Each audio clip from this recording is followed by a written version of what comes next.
Assalamualaikum warahmatullahi wabarakatuh. Di sini perkenalkan, nama saya Gilang Ramana Pandi, NPM 1817101075. Di sini saya ingin mempresentasikan tentang dinamika demokrasi Indonesia.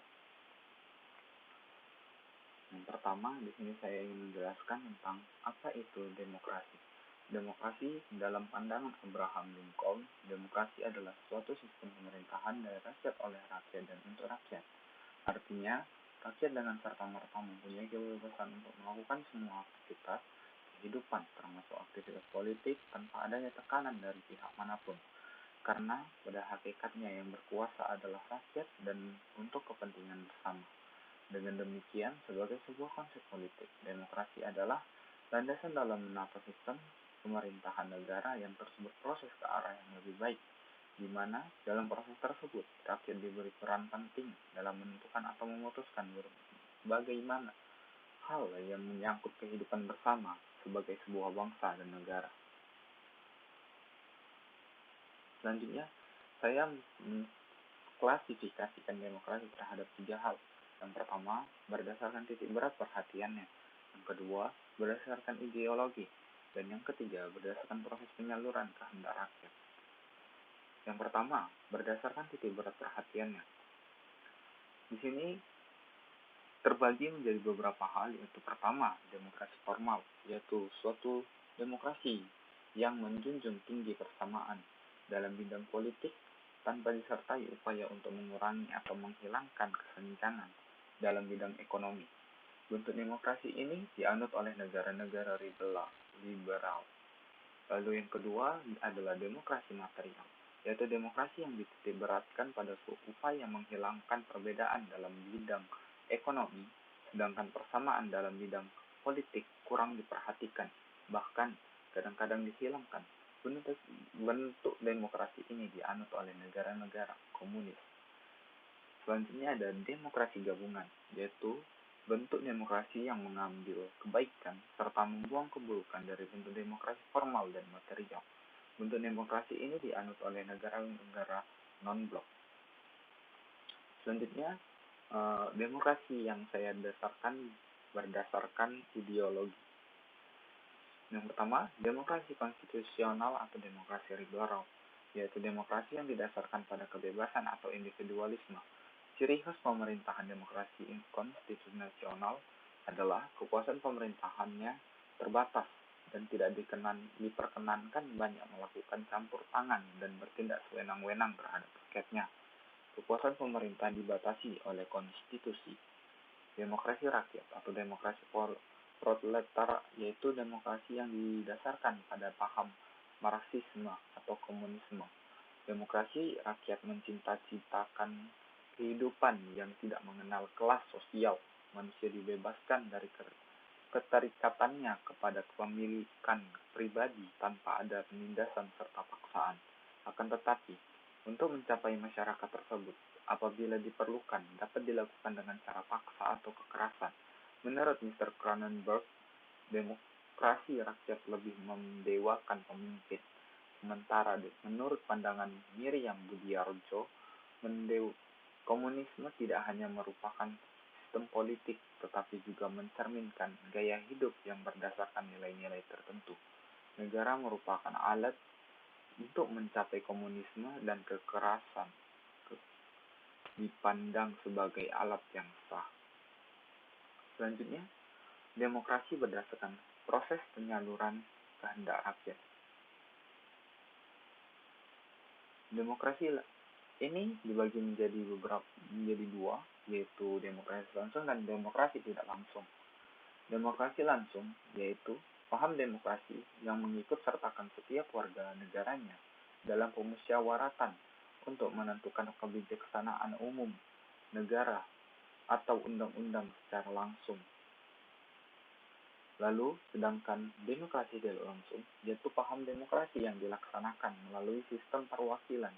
Penerapan demokrasi seperti ini berkaitan dengan kenyataan suatu negara yang jumlah penduduknya semakin banyak, wilayahnya semakin luas, dan permasalahan yang dihadapinya semakin rumit dan kompleks. Demokrasi tidak langsung atau demokrasi perwakilan biasanya dilaksanakan melalui pemilihan umum. seperti halnya yang dilakukan oleh Indonesia. Lalu selanjutnya, dinamika penerapan demokrasi Indonesia. Prinsip-prinsip demokrasi di Indonesia. Di sini prinsip demokrasi yang dipakai di Indonesia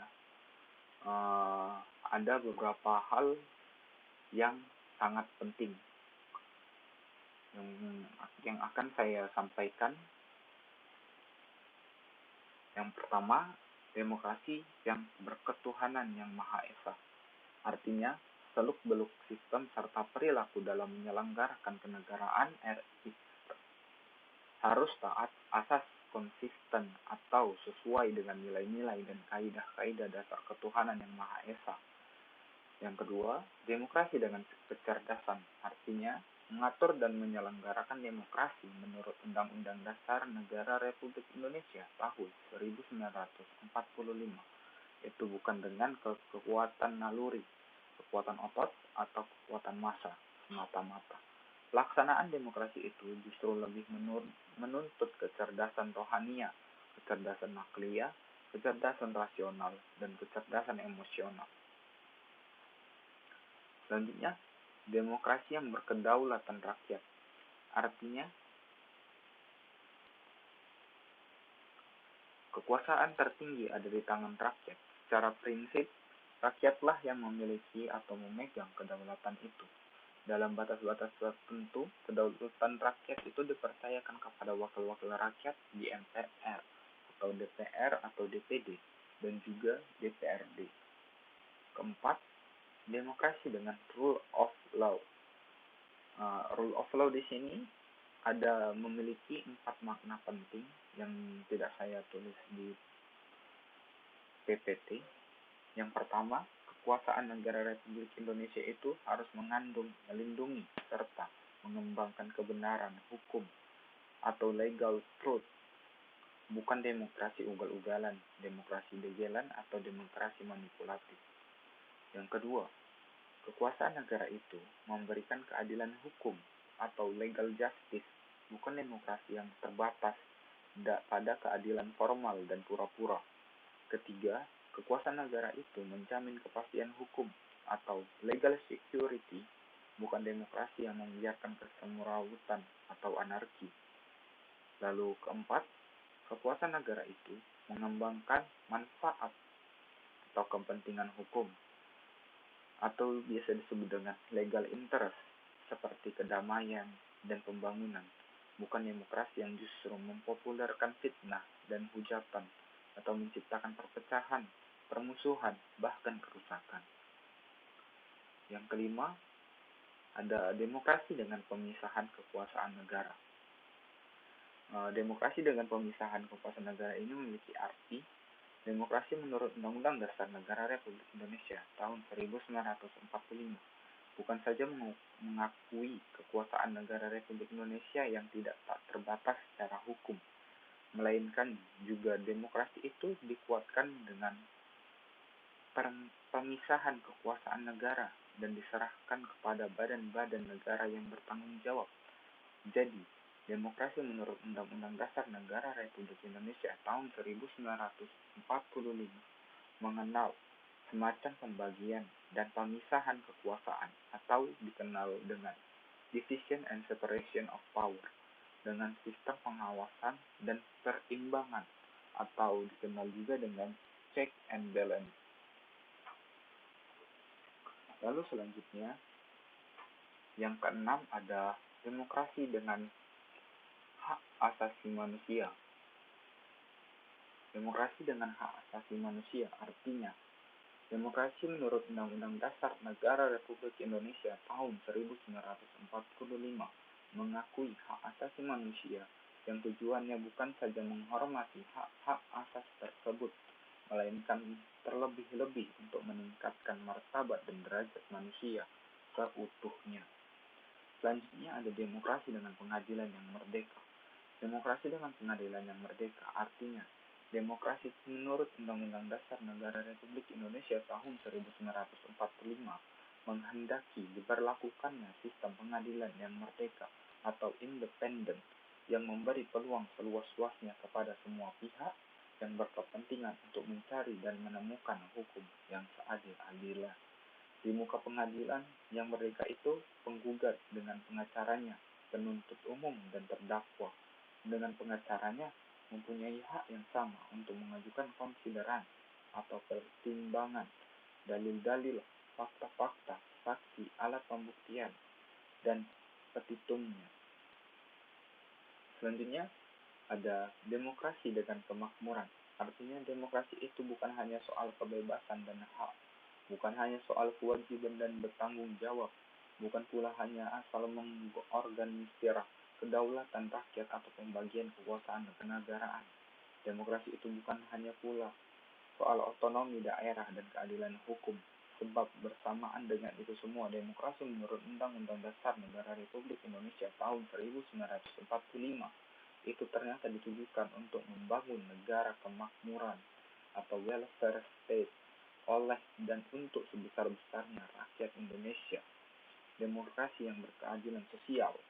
Artinya, demokrasi menurut Undang-Undang Dasar Negara Republik Indonesia tahun 1945 menggariskan keadilan sosial di antara sebagai kelompok, golongan, dan lapisan masyarakat. Tidak ada golongan, lapisan, kelompok, satuan, atau organisasi yang jadi anak emas yang diberi berbagai keistimewaan atau hak-hak khusus.